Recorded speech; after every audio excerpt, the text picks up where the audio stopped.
Great, amazing Friday to you. Rise and shine, up and at 'em. It is a phenomenal new day. So happy to be here with you.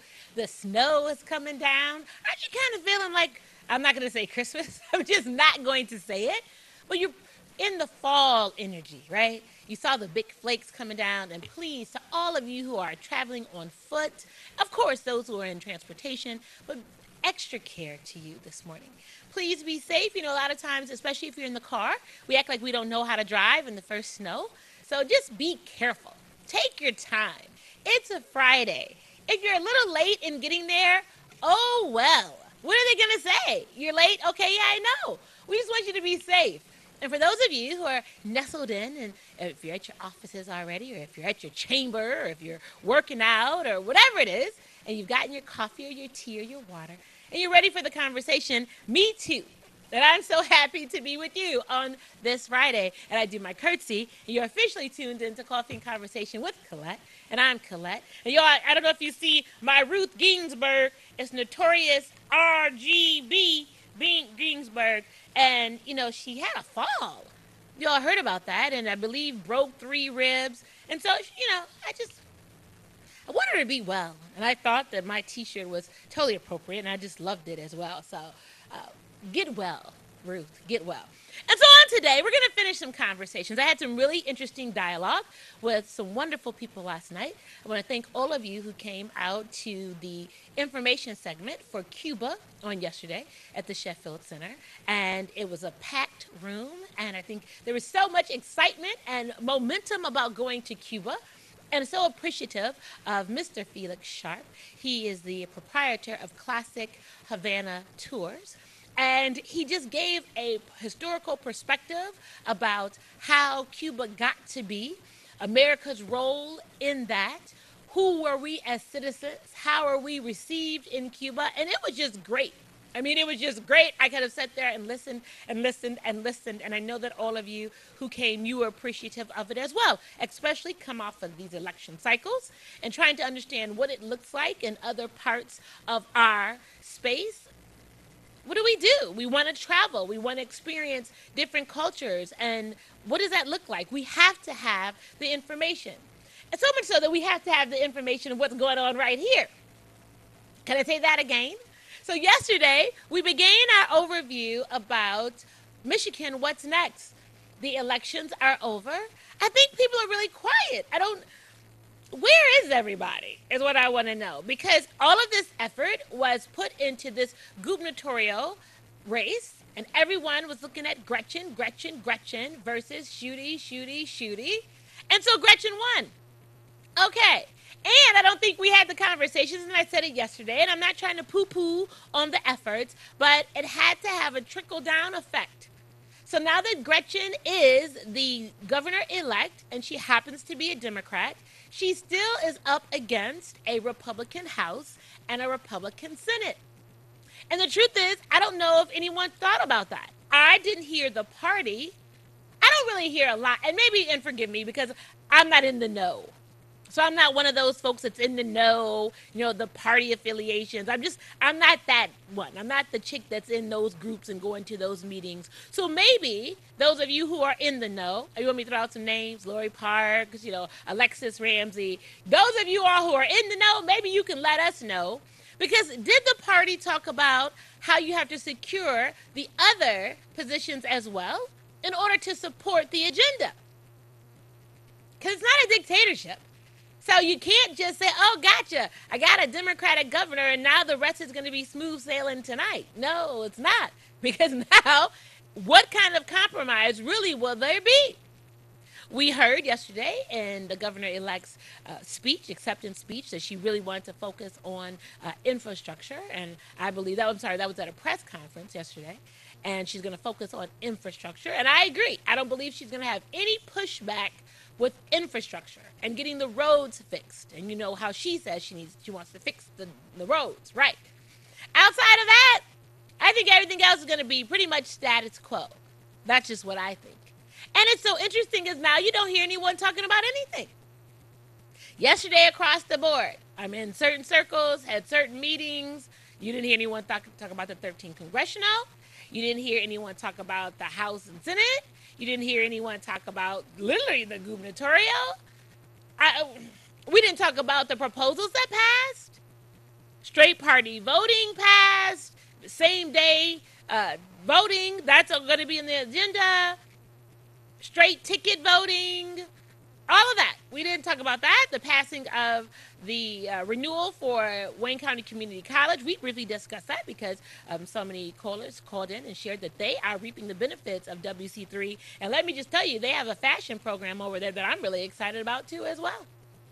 And I tell everyone, if you're calling the Dabo Sheffield Center about the nonprofit classes that were offered, and there are no dates scheduled for that, but WC3 has a nonprofit course that you can enroll in to help you develop your ideas into nonprofit space. So please use that as a resource.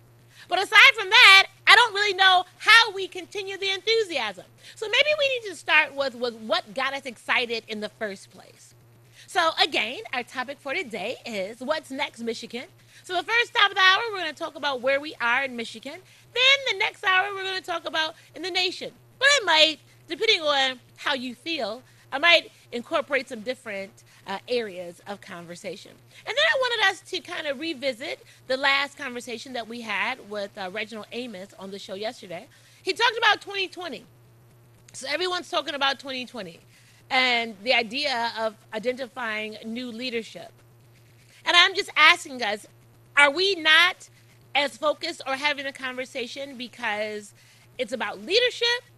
Or are we concerned about leadership? Are we concerned about party affiliation? I introduced it yesterday that you had D. Etta Wilcoxon and David Alexander Bullock, who are running as Green Party candidates to be put on the ballot. Do we care about party affiliation? Where do we go from here? What's next? But maybe in order to incite that energy, we need to start from what got us excited in the first place. So I want us to look at a clip. It's a couple of minutes long.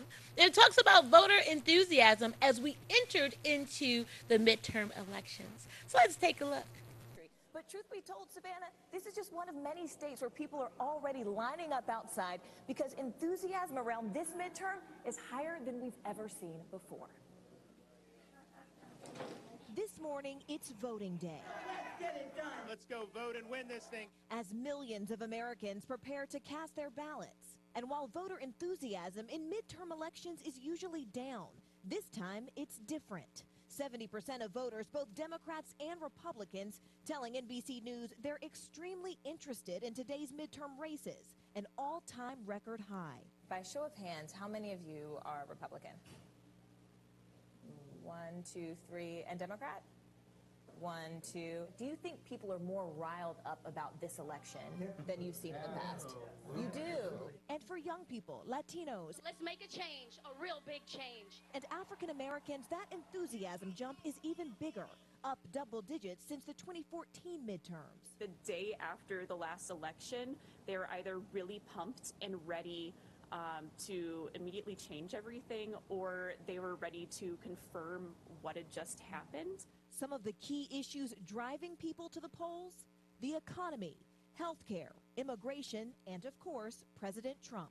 I want a strong message sent to Trump. 40% of registered voters telling us their vote will be a signal of opposition to the president, compared with 32% who say it will be a signal of support. Have you ever seen this level of excitement before? Not that I know of. Never. Not that I can remember. Why do you think they're so excited now? I think it's the president is pushing them. Either you like the president or you don't like the president. Another shattered record, the early vote. More than 35 million votes have already been cast, crushing the number of early votes back in 2014. I did the early voting thing. I have. I voted absentee. Stood in line for 2 hours on Thursday. And since October 1st, there have been more than 14 million tweets about voting and early voting. And in states with some of the closest races, women voters are outpacing men. The question now, with enthusiasm at an all-time high, who will show up? When it comes to those early ballots, Democrats are leading Republicans by 11 points, according to our most recent poll. But the big question is what's going to happen today. So as you saw in the clip, and I appreciate the conversations, majority of the people, I believe, were incited to go out and vote because they didn't appreciate President Trump. They didn't appreciate what he's been doing, and specifically what he's been allowed to do, because what? Republican president, Republican House, Republican Senate. So everything was Republican. So he would just bulldoze it. That's what it was. So everyone could sit back and complain about it, but no one was doing anything about it. And so Democrats, I believe, were just in a holding pattern, if you will. You know, like when you're going on a plane, you're traveling, and you have all these planes that are taking off ahead of you, and so you have to be patient on the runway. You're in a holding pattern until it's your turn. So maybe we all decided, because specifically coming off of Supreme Court and what that looked like, and we just said, you know what, enough is enough, and I'm going to take my power, and I'm going to show my presence in my vote in the states and cities in which I reside in. And I believe that's how you get it done. If indeed you believe that you want to have an impact, you say, guess what, I'm going to take my vote home. So I see what you're doing over there, but I'm going to let the people know right here where I'm at what it looks like for me. And I can say, let me just say this as well. And I want to say great morning to Shafi. Shafi, Shafi, that's how I know him. He ran, he was a candidate in Highland Park for the partial term for city council. And I just want to keep him encouraged because, you know, Highland Park is a very small city. And a lot of times, if you don't fit in the way they want you to fit in, or if you're not the okay person, or yes ma'am, yes sir person, whatever you say person, specifically if you're dealing with people who can't make it rain, make it shine, can't do anything, this is my opinion, and you want to present something different to them that allows them and makes them think about something different, they'll try to shun you. And then they think that they'll use their power to usurp any opportunity that you could have to serve. And so he has been that voice. He's been, and some people call it a rebel rouser, holding people accountable. I love his energy. And thank you so much for, again, putting yourself out there to serve. You did not get selected at that time. Not a problem. I want everyone who's an outlier to realize you shouldn't feel bad because the people who are consistently in those positions aren't doing anything that makes it better for the cities. And whether you're talking about Highland Park, you're talking about Detroit, you're talking about all these other little small municipalities, just sit back and look. So if everyone wants to talk about the people that they selected or elected because they've known all their lives, they've known their family, or they're native to the city, or whatever, if you've chosen them, and you see that the outcome is what it is, don't feel bad because you didn't want to get lumped up in that mess anyway. So just sit on back and say, okay, I'll let y'all have that because you've been doing it and the results haven't been favorable. So let's just keep seeing how you consistently do nothing that consistently drives the city in the ground. So you don't have to be a part of that. That's not leadership to me. That's just people holding office and wanting titles. So I just wanted Shafi to say to you, stay encouraged. And anyone else, Justin, anyone else who's on the ballots for vying for leadership roles in this city, realize you can do more outside as an outlier than people right up in the thick of things with a title. And if you ever question that, just look at what the people haven't been able to do, and they have a title. So I just had to say that, okay? I just wanted to say that, and of course, that's my opinion, and I can have it because it's my show. How's that? And if anyone else wants to have a conversation that proves me wrong, so be it. So if you have examples of how development is happening in this city, tell me. If you have examples about people moving into the city because they're excited about the leadership for this city, show me. If you want even just the day-to-day operational components of the city under the current elected leadership, I'm not talking about Kathy Squares. I know she gets things done. I'm not talking about her. I'm talking about the people who are elected by the residents of the city, who've been here forever. Can I say that again? Who've been here forever, who were birthed here, grew up here, maybe went away to school, came back, have been in office for 10, 15 years, and the city is still what it is. And maybe you look at Detroit and say the same thing. That you have council who has the titles and have been in spaces for 10 or 15 years. You have elected officials who've been in spaces for 10, 15 years. They've run the gamut of the cycle. So either you started off as a state rep and then you ran that time, then you ran for state senate, and then you ran that time. And so you've run the gamut. And then you need to look back and say how effective you were in leadership. And so maybe right now we don't know what to do because we're looking at the same people. No, I mean, I think maybe for some folks, the jury's still out because Rashida Tlaib hasn't had a chance to serve in Congress yet. So this will be her first opportunity to sit in a seat that had been vacant for a year. So maybe we didn't have too much of a concern for that because the seat was vacant. So evidently we didn't care about an outcome one way or another or having representation. So maybe we'll push that to the side. And maybe we didn't have a problem, and maybe that's why we're not talking about Brenda Jones right now, because clearly what we see on council, I believe, is what is mandated by the mayor.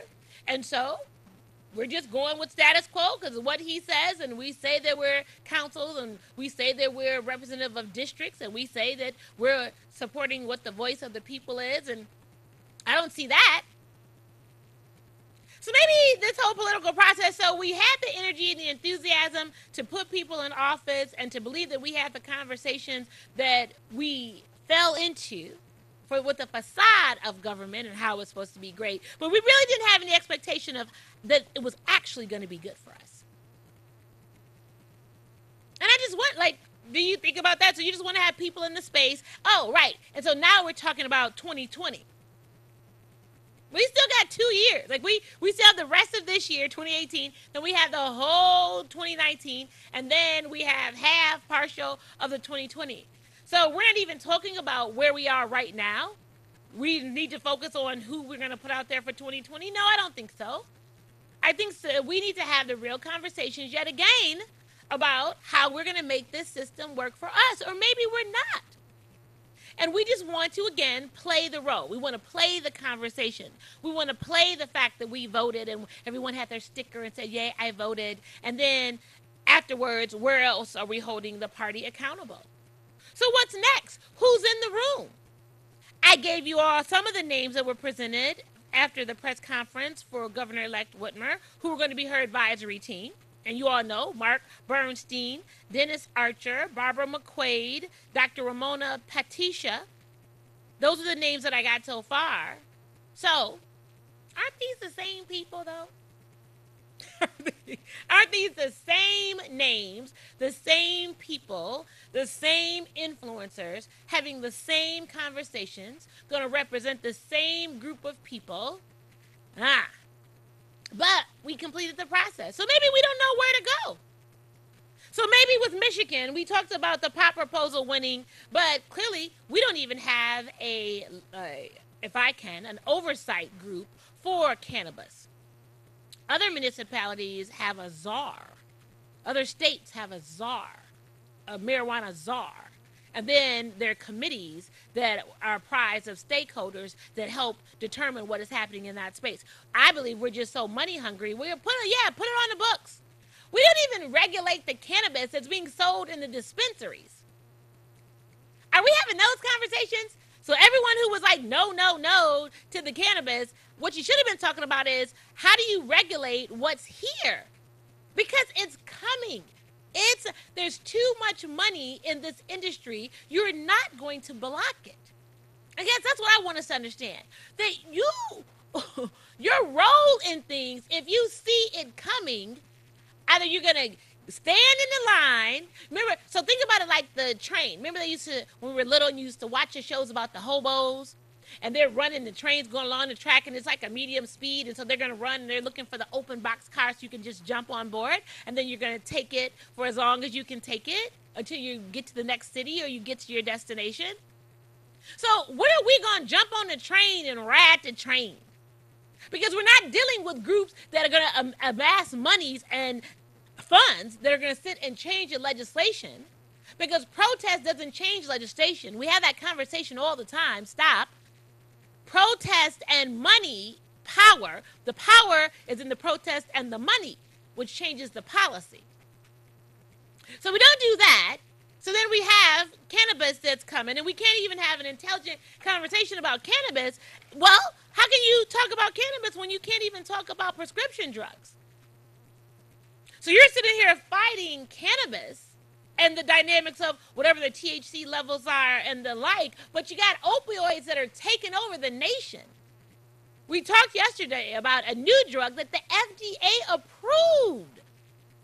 Why isn't anyone having that conversation? Like, wait a minute, wait. As easy as it is for doctors to just make prescriptions out, oh, painkiller, oh, you got to do this, oh, it's stronger than morphine, oh, let me just write you up a prescription. And there's a humongous billion-dollar industry. We're not even having conversations about that. It's always the bait and switch, and we're always reactive. Aren't you tired of that? Do you ever want to get on the side where you're proactive about something and change the narrative? Are you ever just thinking, you know what, hey, I understand that people want me to believe that pot is an issue, but pot really isn't an issue. It's all about the opiates that the FDA is consistently approving, and then they're going to consistently get people addicted, and so then you're going to have all these funds then from the government coming into communities saying, oh yeah, because I need to help fight the addiction, but the truth is maybe they all want us dummy down. So they all want us just walking around in a blurred state. All of us. You all realize it's not about color, it's about class. Stop it. Color is not an issue. It's about class. So, if you're high on opiates, it's across the border. If you're high on crack, across the border. If it's methamphetamines, across the border. Heroin, it's across the border. Cocaine, across the border. Across the border. It's about class, everyone. And so maybe the real goal of the government is just to dummy down society in such a way that you are just so numb to any and everything around you that you would just, again, walk around in this state of nothingness while everything else is happening around you. And that creates a tale of two cities, the haves and the have-nots. Because, as you all talked about, prices will continuously escalate. I was reading something, I believe that property in Royal Oak for rent, Royal Oak was $6,000. In Royal Oak, $6,000 a month. I think it was $6,800 a month. So that lets you know, they're creating spaces that unless you have the economic means, it's not about color, that you won't be able to get into. You all sit and talk about you can't go downtown. You didn't want to go downtown because you never go downtown. You didn't want the experiences of downtown. So then you get mad when everyone else is downtown and then downtown is doing what downtown does. We had a conversation that our Honorable Coleman Alexander Young, the establishment of a thriving downtown was one of his first orders of business in order to create sustainable neighborhoods. So this didn't start with Duggan and everybody before. It started with Coleman Young. That's who it started with. So again, though, it's about wealth. Because if you're not able to go to pay the tickets, the price of the tickets for the Lions games and now the Tigers games and now the Pistons games and the concerts and the plays and the like, we go to what we want to go to. If it's the old school concert at the Fox, we packed it out. If it's whatever that's happening at Music Hall, we pack it out. We go to Fishbones. We go to the casino. We go where we want to go. So let's not say that. We do what we want to do. But when it comes to us being able to be in a space where we're really shaping the narrative, which is going to have a trickle-down effect, effectuate a positive change in our communities overall, then we act like we're playing dead. Like we act like, oh, we can't do it. Oh, it's everybody else. No, stop. And so maybe this election showed us a little bit about what it is that we believe we can do. So you all came out. What did it say? Michigan's turnout was as high. It hadn't been this high since what, 1962? 1962. Massive turnout. 1962. I was born in 71. 62. We're talking about some 50 years ago. It hadn't been this high. So people came out. There was a motivation information to come out. But then come out for what? And so then what do we expect is next is what I want to know. Like, where are we going with this? Where do you want Michigan to go? Or do you not even think about that? I'm asking. Are we even thinking about that? Because all the energy from the voting experience is over now, everyone. It's over. Enthusiasm now, it's over. Now we have to function in and live with the outcome of the vote. And so I'm asking us, what do we do? Have you thought about it?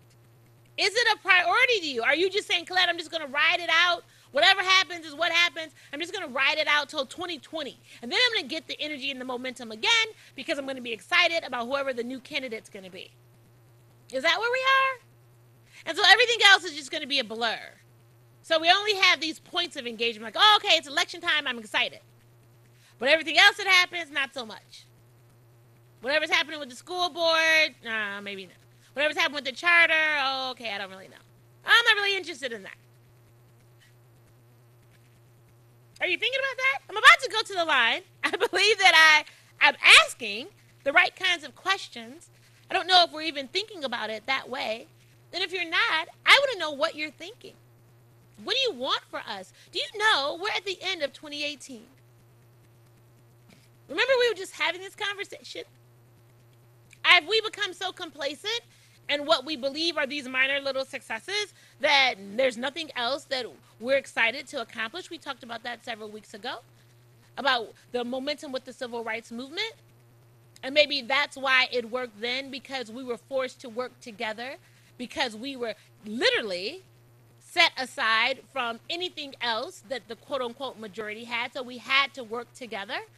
But like maybe the victory in certain campaigns, once we've amassed that success, we've accomplished that goal, we've been able to now move into the suburbs, we can go live where we want, we can love who we want, we can marry who we want, we can send our children to the whatever school we want to. So now that we feel that we have totally been integrated into a society, then there's nothing else individually that we need to really fight for. Are you thinking about it? I'm going to go to the line and see what you have to say this morning. Thanks for your patience. Great morning to you. How you doing? Amazing. How are you this morning? All right. Nice. First, I got to give a shout out to TV33. Yes. Channel 90, WHDS. Okay. Detroit Highland Park. Sure. You looking absolutely scrumptious today, yo. Thank you. I like scrumptious. Okay. Well, now, thank you for first congratulating a person who didn't win. Okay. We always, community, always about what was highly in favor, but we don't always do things best for a person who has some feet or some level of negativity and to keep going again. So thank you. You look for good, you find good. You look for bad, you find bad. Okay. You found good in the non-success of somebody who you know not becoming a candidate for the position. So thank you, dear. That's a very, very good thing. Because 9 times out of 10, when we are trying to accomplish something, sometimes we go through trials and tribulations. And then everybody's not going to believe when it comes out of our mouth. So we catch their attention, and then we show them what we about. 9 times out of 10, the second time, they'll come along. So thank you for being encouraging to that young individual. No problem. And stay there for a minute. I think you make a great point. And I want you all to think about what Amal just shared with us. And it's about how you define success. So the ultimate might not necessarily be the selection or the placement into a position. It might be for the simple fact that you put your name out there to run. To be able to get out of that fear that you can't even believe that you would be a viable candidate. And then because of that, you were able to share some insight and a platform that maybe people didn't think about. Doesn't mean that you weren't successful. That's how I look at it. Just because they didn't select you or elect you, that doesn't mean that you weren't successful. And so I appreciate that. So thank you. You know what's so funny about that, dear? What? You know our current lieutenant governor, that's how he got elected. You just said it. Just said it. He ran as city clerk for the city of Detroit. Sure. When our current governor-elect won the Democratic ticket. She just looked around and said, "I take you." Well, let me just say, and I don't, well, and stay there for a minute. And I believe, and that sounds good, but I don't believe it happened that way at all. First of all, and we don't have to deal with how we got here because we're here now. But again, I keep trying to tell you all, there was a Geppetto in all of this. There was a Geppetto that put her in play. There was a Geppetto that put him in play. And then they put it all together and said, take that. And that's literally how it happened, everyone. True. Remember, we can't forget however many months ago, and I'm not trying to belabor the point, but we had a convention that was right downtown, and people of color weren't even allowed to even be considered in the space as candidates. So did we forget that happened? Because I think maybe we did. I know how we got someplace, but you got to always realize how things are created. That was created. So please, and I don't take anything away from the astuteness of Mr. Gilchrist and his intellect. Not at all. But I believe he was placed. From the perspective of a year ago. Sure.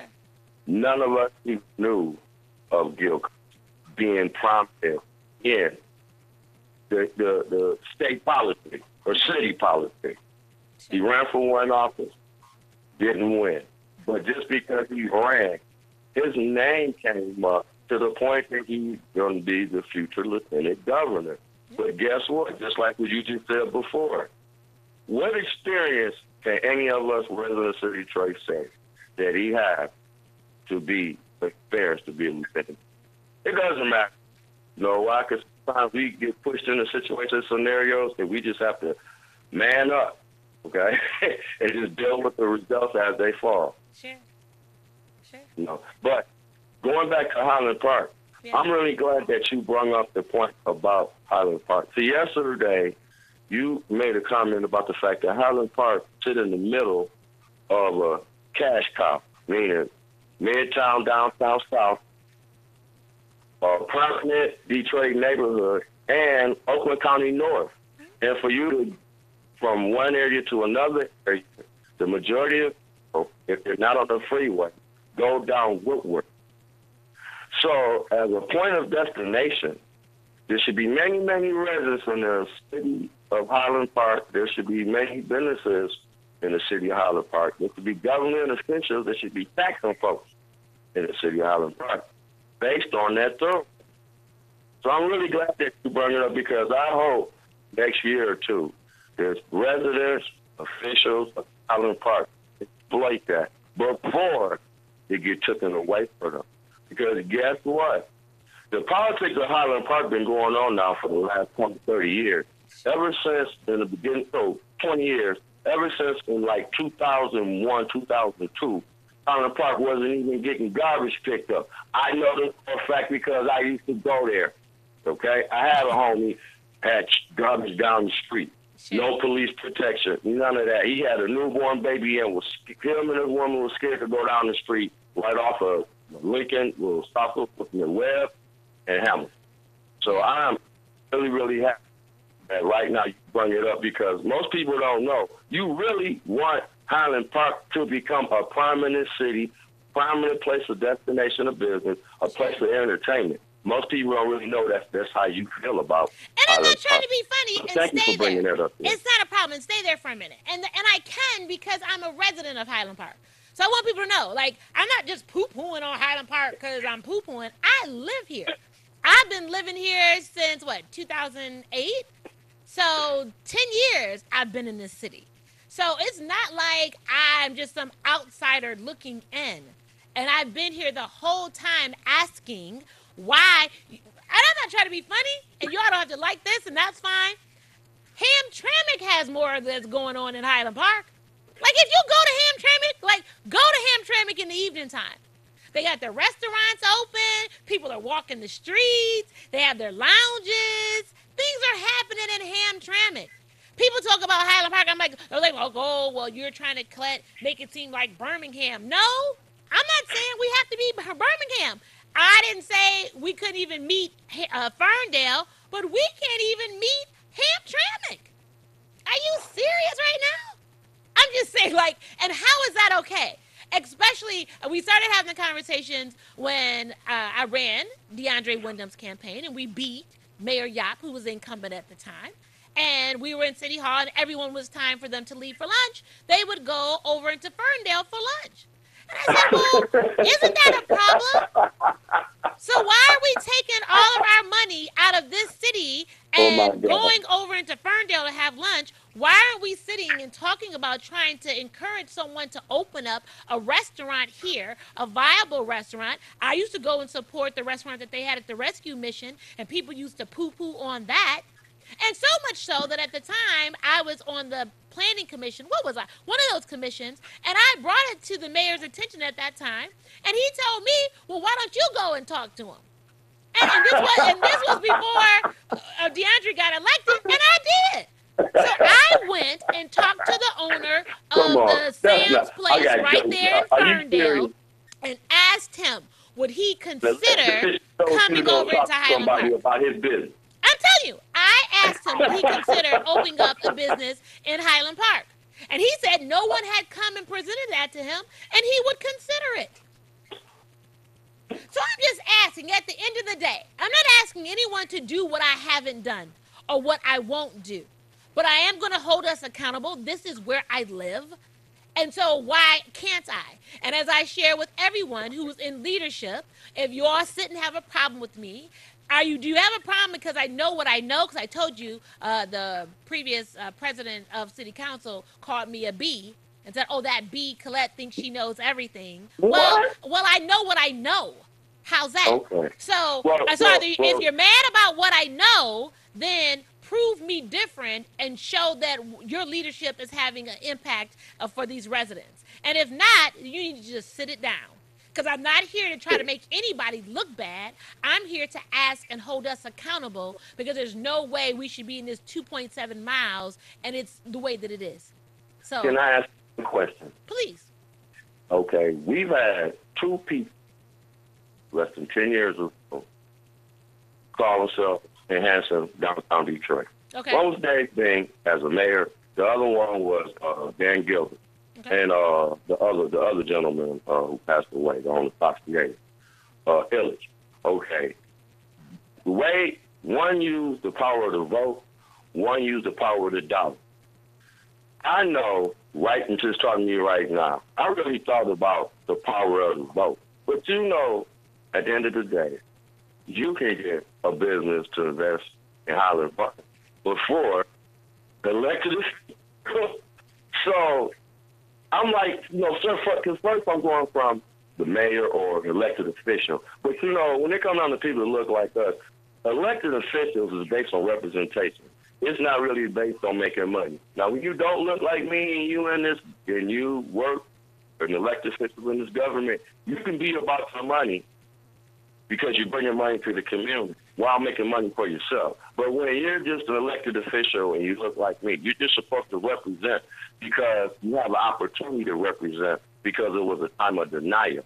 So I'm sitting up here looking, as a mayor or as a city investor, you'll be more prominent in the city of Highland Park investor than as a politician. Because you've already discovered that there are certain elements in Highland Park, be it they've been there 5 years, 10 years, 20 years, they're never going to open up their mind. They're never going to open up their heart to see you as is.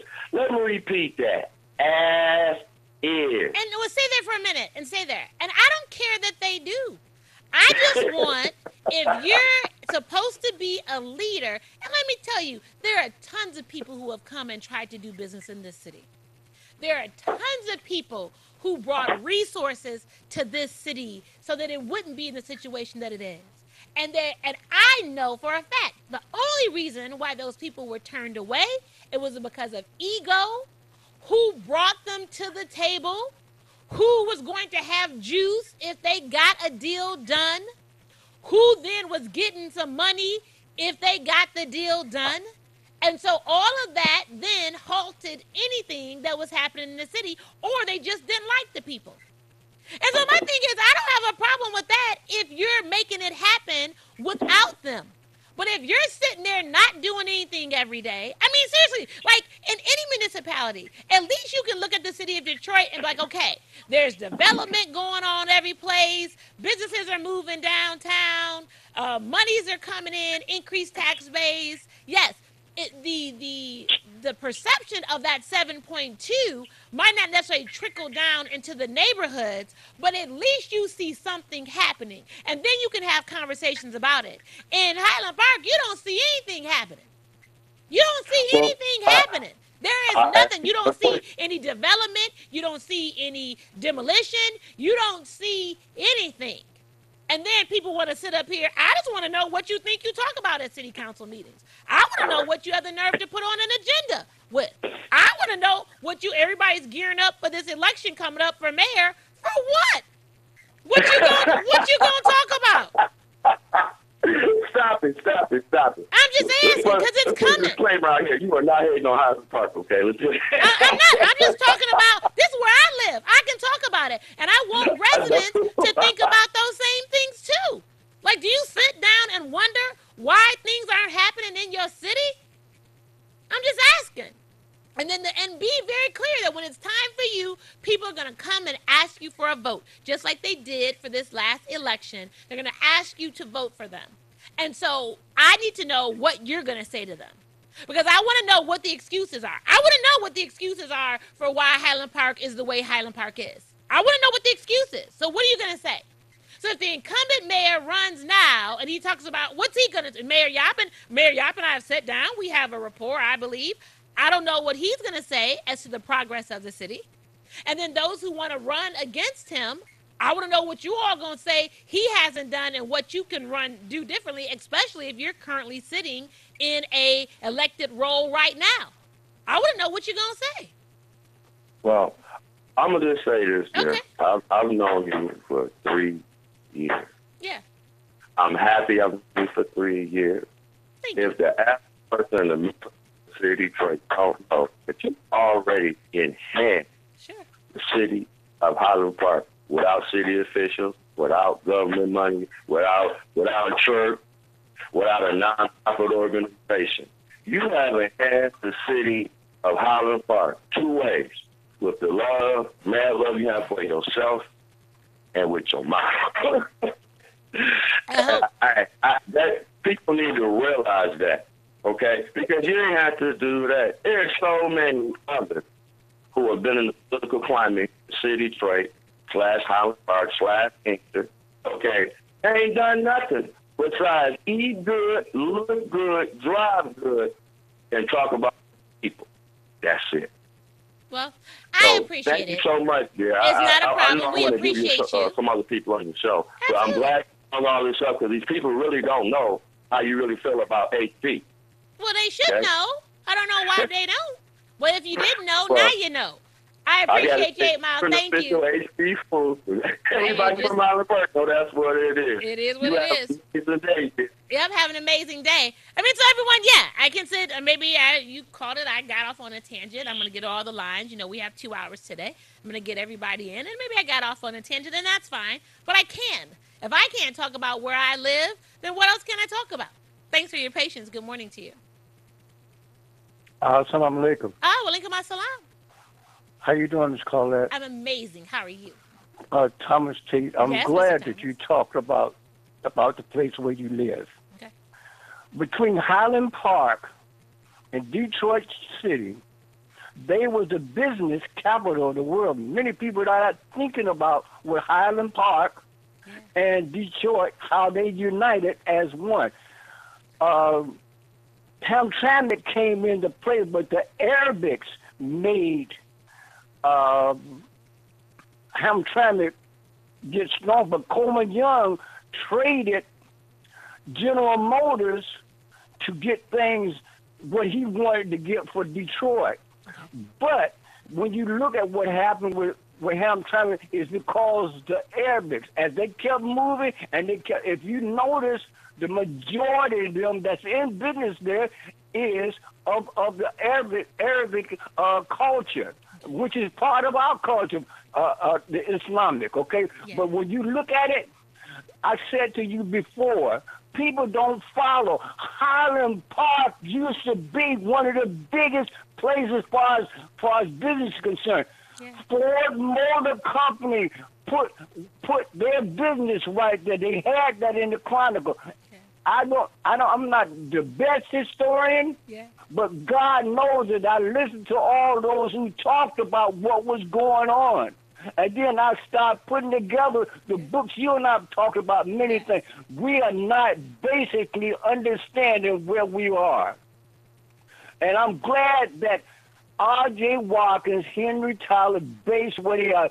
Trust me, between Highland Park and Detroit, it looks like we're going to die, but we're not going nowhere. Right. Okay? Right. So it's just having strong, like the strong patient of Job, things will make itself, clear eventually. It's going to be a while before we get things together. Sure. Actually, you're not prepared in your head about who you are, Mother of the Earth, Father of the Earth, the Keeper. Yeah. You're not even in touch with your culture. You're not in touch with those basically, but you're not in touch with what strongholds that you had from Highland Park, Detroit, and how Hamtramck is coming together. Yeah. I say this to you again, until one see and acknowledge oneself, and acknowledge where you come. You know why they spread this out from Highland Park to in Detroit? Because we started gaining ground, because we started becoming one and strong in Highland Park and Detroit. Check you. I know you know your history, and I know you understand what's going on. That's why RJ and them not going nowhere, because they know eventually one of these days this radio station, TV, and everything that you can get is going to grow. Everything takes time, including where I'm at and what I'm going to do, because you have to have strong patience and you have to have a vision. Grow and have a vision. I'm 71 and I still got a vision, and I still know what I want and how you have to sacrifice. Yeah. You understand what sacrifice. Sacrifice, but know thyself and know the history of where you are. Yeah. Yes. God, I will bless you always and keep you united, keep knowing what you knowing. Because you and I, when they brought up the hanger part about the young lady that got hung up by her ankles, the great Walter White, and we talked about those things, but we talked about that before they put it on TV. I said to you, most of them, now all of a sudden you want to bring up something. I've been knowing about this for a long time. Yeah, yeah. So until you acknowledge yourself and be prepared about how to be prepared financially and most importantly humanly, and make sure you have health and wellness. Keep your health and wellness. If the head go, you ain't got nothing. I'll be with you always. I'll be with you always. Thank you. I love you. Everyone, look, our time, this segment is ending up, and I'm not mad at it. We're going to go to break, and then we're going to open up the lines to everything that you want to discuss. But it's the truth. I tell everyone, and I'm going to end on this before I go to break. I tell everyone, I can't imagine you being in Highland Park in its heyday. I remember we used to come here. There was a Sears. Everything was bustling. Everything was thriving. And the sad thing about it is black folks weren't in control. And we didn't live in the historic districts. We were on the outliers. So it kind of reminds me of the civil rights movement. So we were on the outliers. We were across Hamilton. We weren't in those desirable areas. They wouldn't allow us to come in here. And it seems that as soon as they moved out, and then we got the little privilege of moving in and thinking that we were doing better than everybody else, everything fell apart. That's kind of how it happens. After we got the rights from the civil rights movement, then everything has fallen apart. Because we become complacent with this integration, and we become complacent with believing that we are better than each other, because we've fallen into the classes dynamic with us. So if I can live on the state streets in Highland Park, I'm better than the people that live across Hamilton and Highland Park. I told you all, I had never been across Hamilton. I'm not a native Highland Parker. I'd never been across Hamilton, and when I went, I cried, because I couldn't understand how it was okay to have people living like this in a city. It was literally the tale of two cities. It was, and it still is today. So it goes back to the point that if indeed we can't look out for each other, it's all us. It doesn't make a difference if I live on a state street or I live across Hamilton. When they say HP, it's all HP. That's what you got to realize. That you're not differentiated just because you own the fancy streets on either side of the expressway. Makes no difference. HP is HP. But maybe again, we don't have the intellect to believe we know how to do more for us. It always has to be somebody else that's going to do it. Maybe Highland Park won't turn around until some white person comes in and runs for office. Have you thought about that? So then maybe everybody will get in line like they did with Detroit and say, oh, okay. And then your property values are going to go up, things are going to happen, and then where are you going to go next? Then whose fault will it be? But we'll see. I'm going to continue to have the conversations, and it's okay. You can continue not to like me because it doesn't faze me one bit or another, because as I tell Kershie, guess what? Look at what they're doing. If you can account and they have successes for you, so be it. Then you give them the ownership of saying, job well done. But if they're not accomplishing anything and all you would have done has been an asset to a sinking ship, that I think you were very good to have your life raft and you got your boat and y'all just moved on to the side, because everybody knows what happened with the Titanic. Don't go anywhere. We're going to break. I'm going to come back, top of the hour. It's open line. Have a couple clips. We're going to get into national conversation. And of course, some more coffee and conversation with Collette. So I'll be right back.